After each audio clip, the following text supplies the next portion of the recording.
Welcome along to the latest edition of ACTED's Tutor Talk. Today we're going to be talking about exam wellbeing and how to look after yourselves during the exam sitting. So just a few introductions before we start. My name's Sarah, I'm one of the ACTED tutors, teaching predominantly the later subjects, and I've been at ACTED for about 12 years.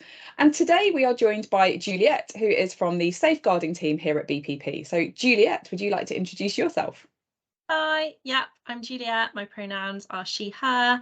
I'm part of the safeguarding team. We're here for kind of any welfare or wellbeing concerns you might have. And obviously we know exams can be really stressful. We just wanted to give you some information and maybe some help as well.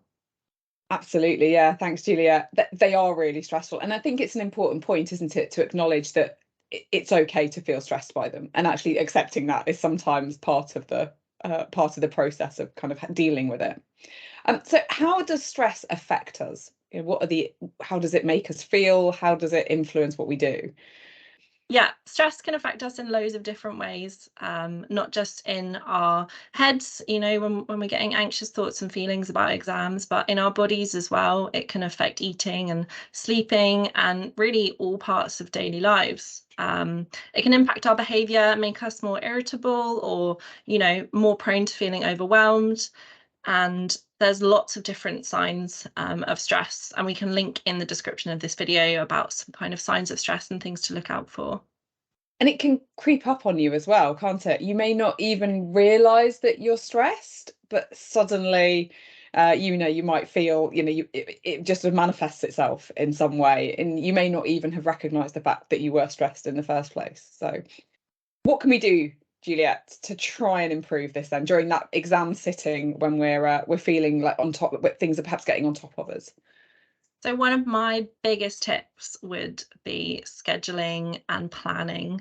And that's not just scheduling in study time, that's also scheduling in self-care time, which is equally as important. Scheduling that time where you don't have to work, you don't have to think about exams, where it's just for you to take a break, have a walk, doing some form of self-care that's equally as important as making that commitment to study. Yeah, I'd agree with that as well. And it also, if you've got that time scheduled in, you'll feel less guilty when you're taking it. Because one of the problems with any kind of exam system is when you're not studying for it, we have this awful habit of feeling guilty that we should be studying. And actually, it's okay to have that break and that downtime to look after yourself. One of the things I used to do when I was studying is I'd go for a swim after my study day. And I found that really relaxing, and just that time to process and shuts myself down almost from the work, and it was really valuable for me. So yeah, I completely agree, schedule that time in. The actuarial exams often fall on or around, there's often bank holidays around. So for example, often the April sitting is around Easter. And I know that some students feel like they should be studying that whole Easter break. I had a conversation yesterday with some students saying you don't have to do that. It's okay, schedule in, arrange to take, Easter Sunday off or the bank holiday Monday of another bank holiday, and don't plan to study on that day. Give yourself some downtime. Yeah, that's so true. And even, studies have shown that when we're in periods of like active resting, our brain actually consolidates information we've learned. So in fact, taking that time off, taking that time and space away from studying might actually help you remember things more for the exam as well. You mentioned about that sort of time for yourself and needing to stay healthy. What are the other things that we could be thinking about to make sure we stay healthy during that period? Yeah, so I mean, it's exactly as you said, when you would use swimming as a way to really take that break when, you're studying and you need to have time and space away. Having time where you're using your body, doing some form of physical exercise, to your capacity, whatever that might look like, whether that's going on a walk or, spending time outside, doing some yoga, doing some mindfulness, or even if that's, going to the gym and running for an hour or something. Any form of physical activity that is within your capacity can be really helpful for stress and lifting your mood and making you feel more motivated to go back to studying as well. What about that relaxation? You mentioned things like yoga and mindfulness. Are there any other ways that we can try and relax during those busy exam sittings? Yeah, so really anything that makes you feel relaxed can be really helpful. There's loads of things that can take stress off, whether that's even just distracting yourself for a couple of hours, like watching your favorite movie, or watching something that never fails to make you laugh. Laughter is another really good thing to kind of get you out of that stressful state. Making yourself dinner, cooking something for yourself, something that gives you a bit of time off, really distracts your brain from thinking about it. And in that, dinner and food and having consistent meal times is also really important to remember to nourish your body while you're having that revision time. I know some people get into a habit, don't they, when they're studying during that revision phase of, say, late nights, stay up late studying, and then when it comes to the exam days and the exams at 8-9 o'clock in the morning, it can cause problems. Your body clock's kind of all out of kilter. So I think that's important, isn't it, to try and keep to that consistent routine so that you're not sort of making it harder for yourself on those exam days.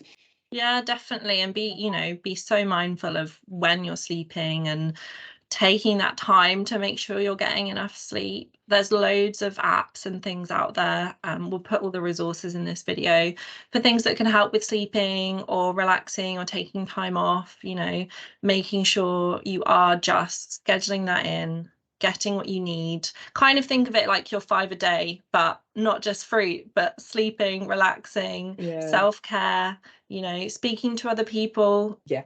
Never be afraid to do that. If you're feeling really worried about exams, you've got your coaches, you've got your tutors, talk to the people around you. We're here as well. If you want to talk to us, we'll always listen. Absolutely. And we'll put some links to the safeguarding team in the details of the video as well, because you're right, we have so many people who can help if anyone's feeling worried about anything. Thank you so much, Juliet. Is there anything else you think we should be telling people about? I'm just thinking for maybe when you're in exams or leading up to the exams, what we'll do is we'll link some really useful grounding techniques in this video. They're all about relaxing your breathing, kind of slowing down your bodily processes so that you're, the way that you might be experiencing exam anxiety or exam stress can maybe be a little easier. And just find what works for you. Absolutely, that's a really good point. And I always encourage students, to take a moment in the exam if they feel that panic rising. I've had it in an exam, the panic has risen. It was a face-to-face exam, so I was able to leave the room. Online, that may not always be an option depending on how online invigilation works. But that would be a great technique to try. Just take that moment to allow yourself to calm down. And in the exam, there's that temptation, isn't there, to keep going because I don't have time to stop. And that's so counterproductive. So no, that's a really good point. We'll definitely put some of those links in the description as well. Definitely. Fantastic. And good luck. Absolutely, yes. Most importantly, good luck. Thank you so much, Juliet. That's been really useful. Hope you found this video useful, and look out for more editions of Tutor Talk coming soon.